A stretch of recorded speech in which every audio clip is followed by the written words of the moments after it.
Et bienvenue dans votre rendez-vous derrière l'image. On prend le temps, comme chaque jour, de décrypter l'info à partir de photos qui font sens. Et cette actualité aujourd'hui, le syndicat national des journalistes et la Fédération internationale des journalistes ont annoncé hier porter plainte pour entrave à la liberté d'exercer notre métier, exercer le journalisme.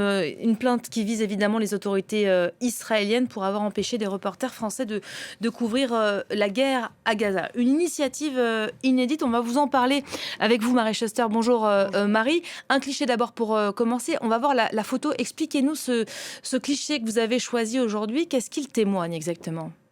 Bien, cette photo, c'est celle de Marius Joigny, prise le 14 octobre dernier à Aqraba en Cisjordanie, 2 jours avant son arrestation par les autorités israéliennes. Marius Joigny, qui est-ce ? Eh bien, c'est un photoreporter indépendant qui travaille régulièrement pour les magazines Vert et Politis. Il documentait en octobre dernier donc la récolte d'olives dans les territoires palestiniens occupés. Et dans ce contexte, eh bien, dans un contexte où il est de plus en plus difficile pour les paysans palestiniens d'accéder à leurs champs et de récolter leurs olives, particulièrement depuis le 7 octobre et la montée des tensions entre Palestiniens et colons israéliens dans les territoires occupés. Marius Joigny donc suivait 32 volontaires internationaux qui intervenaient sous l'égide de l'Union pour les comités agricoles palestiniennes, une ONG classée terroriste par Israël en 2021, de par ses liens présumés financiers avec le Front populaire de libération de la Palestine, classé terroriste par Israël, mais pas par la France. Le journaliste passe donc 10 jours à documenter. Il ne cache pas avoir participé à aider à la récolte entre 2 interviews. Le 16 octobre, il est arrêté par l'armée israélienne en compagnie de ses 32 volontaires internationaux. Direction la prison de Givon, 4 jours derrière les barreaux, avant son expulsion vers la France. Je vous laisse écouter le récit de son arrestation, donné aux médias en ligne Vert, pour lequel il réalisait ce reportage. L'armée avait déclaré cette zone comme étant une zone militaire. Ils savaient que des volontaires venaient tous les jours et que la récolte se passait bien à cet endroit-là, donc ils voulaient intensifier la répression à cet endroit-là. À cause de cette déclaration comme étant zone militaire, c'était un délit d'y être. Nous, on n'était pas au courant que c'était une zone militaire ce jour-là, et c'était un des chefs d'inculpation. Ils ont attendu que la police arrive pour qu'on soit tous arrêtés. On a été embarqués par la police, on a été interrogés, ça a pris toute la journée et toute la nuit avant qu'on soit emprisonné à Givon à 6h ou 7h du matin. Le fait que j'ai été journaliste, ça n'a empêché ni mon arrestation, ni le fait que j'ai été en prison avec les autres volontaires. J'ai été traité comme les autres. Alors, le cas du journaliste Marius Joigny est loin d'être isolé, puisque depuis le 7 octobre, les récits d'intimidation, d'arrestation, de détention arbitraire par les autorités israéliennes de ces journalistes français et internationaux présents dans les territoires palestiniens se multiplient. Ils sont également régulièrement dénoncés par les organisations de défense de la liberté de la presse, comme Reporters sans frontières, qui dénoncent en l'espèce une entrave au droit à l'information. Voilà, les conditions d'exercice, on en témoigne assez régulièrement sur cette antenne, qui sont de plus en plus difficiles depuis cette date du 7 octobre. Oui, tout à fait. Et pour s'en rendre compte, eh bien, il suffit parfois simplement d'écouter les retours de mission des reporters que nous avons ici à la rédaction de France 24. Pour exercer leur métier concrètement, les journalistes internationaux doivent s'enregistrer auprès des autorités israéliennes. Cela passe par la délivrance d'une carte de presse israélienne spécifique, valable seulement pour une durée limitée. Alors, c'était déjà le cas avant le 7 octobre, mais ce qui a changé depuis le 7 octobre, eh bien, c'est que les contrôles sont renforcés, notamment à l'aéroport de Tel Aviv, où une cellule de vérification a été installée pour servir de lieu d'interrogatoire sur les reportages futurs et passés des journalistes. Un lieu qui sert aussi de vérification du matériel, où tout est scanné au peigne fin, si bien que des groupes de juristes israéliens bénévoles se sont constitués pour prêter main forte aux journalistes internationaux qui débarquent et tenter d'éviter les abus. Alors, d'aucuns disent, ces journalistes internationaux, que l'exercice de la profession au sein des frontières d'Israël n'est pas du tout problématique et reste parfaitement libre. En revanche, dès qu'il s'agit de passer les frontières, de se déplacer au sein des territoires palestiniens, là, c'est tout autre chose.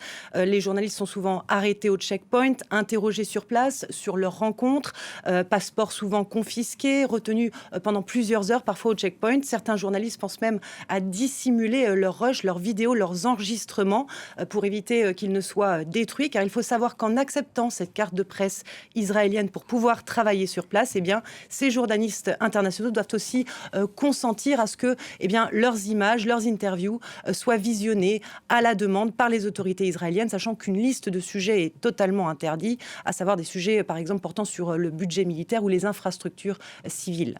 Voilà, ce sont autant d'éléments qui sont constitutif de la plainte pour entrave à la liberté de la presse déposée précisément par le Syndicat national des journalistes et la Fédération internationale des journalistes, actuellement étudiée par le parquet national antiterroriste. Oui, et c'est tout l'objectif de la plainte déposée par ces deux organismes, celui de rejudiciariser un délit qui existe dans le droit pénal français et international, qui est finalement assez peu utilisé et qui garantit la liberté de la presse, qui garantit surtout la protection des journalistes dans l'exercice de leurs fonctions en Israël, mais aussi ailleurs, ne l'oublions pas. Une plainte qui donc a été déposée auprès des instances françaises et qui est recevable même si les faits se déroulent à l'étranger parce qu'elle vise des journalistes de nationalité française.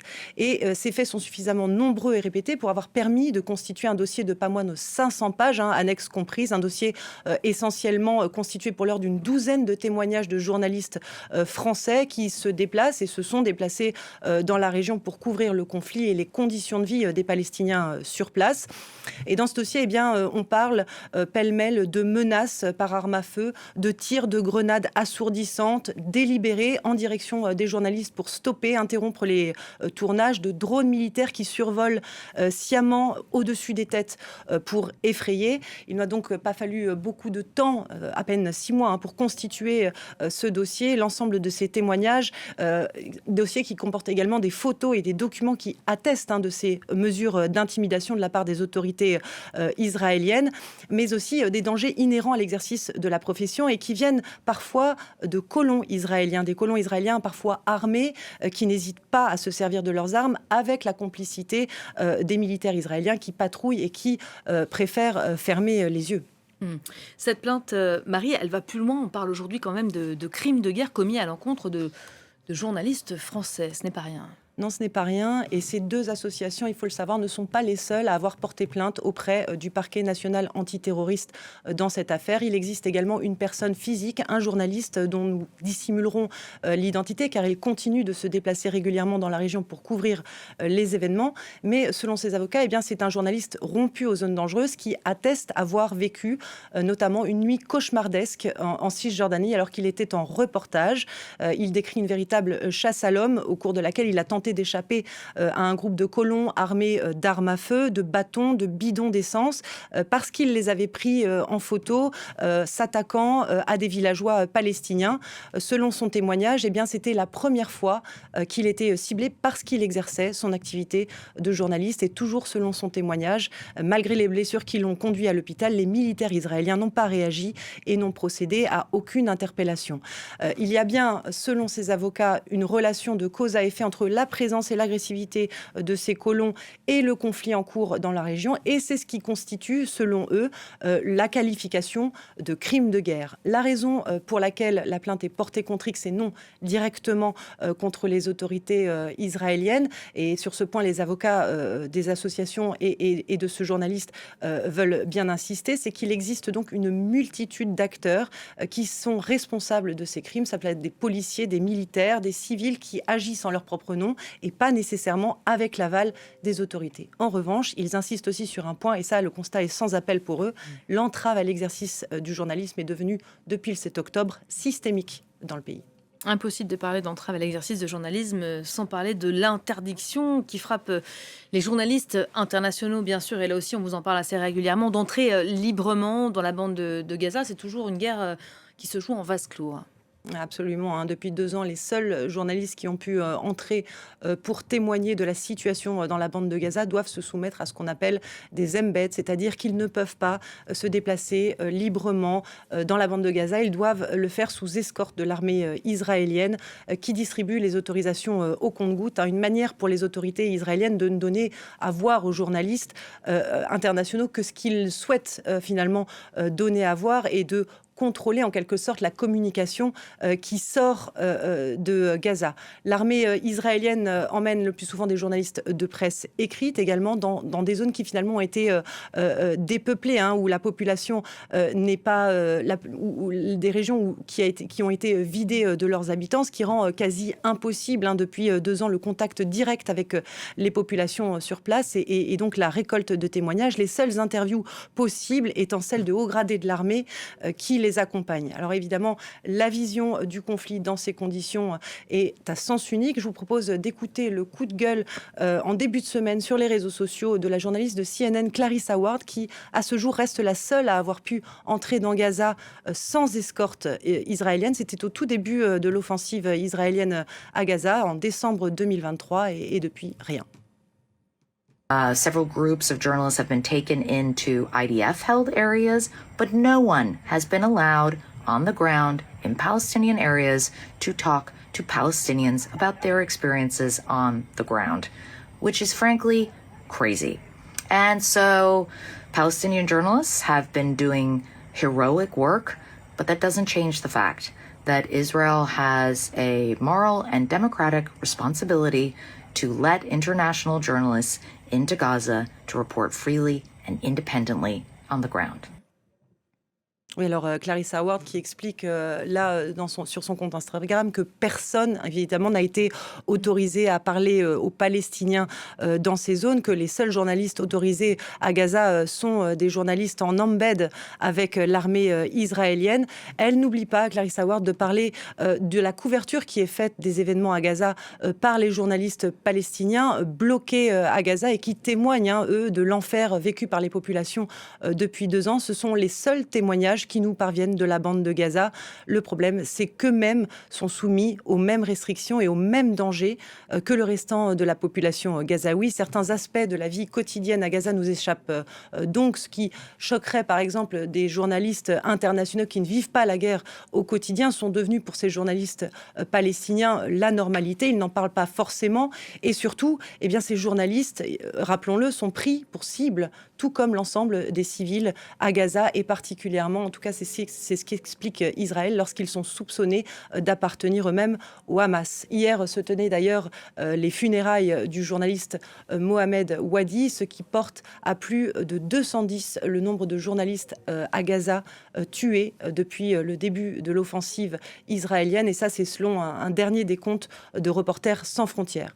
Dans ce contexte, il ne faut donc pas oublier que leur vision du conflit à ces journalistes palestiniens, et c'est le cas aussi pour les Israéliens qui ont vécu dans leur chair le 7 octobre, est nécessairement emprunté d'émotions et biaisé. Et il y a donc pour ces associations de journalistes qui ont porté plainte devant les tribunaux français urgence à rouvrir les portes de Gaza aux journalistes internationaux qui ne vivent pas au quotidien ce conflit et qui sont les seuls à même de fournir une information impartiale. Finalement, cette plainte a pour objectif de faire pression pour mettre fin à ce que ces avocats appellent le blackout total sur Gaza, instauré depuis 2 ans, depuis le 7 octobre. Voilà, tentative française donc de lever ce blackout dans l'enclave palestinienne pour tenter peut-être de laisser entrer les journalistes internationaux à Gaza notamment. Merci beaucoup Marie Schuster, c'était Derrière l'image. L'info se poursuit.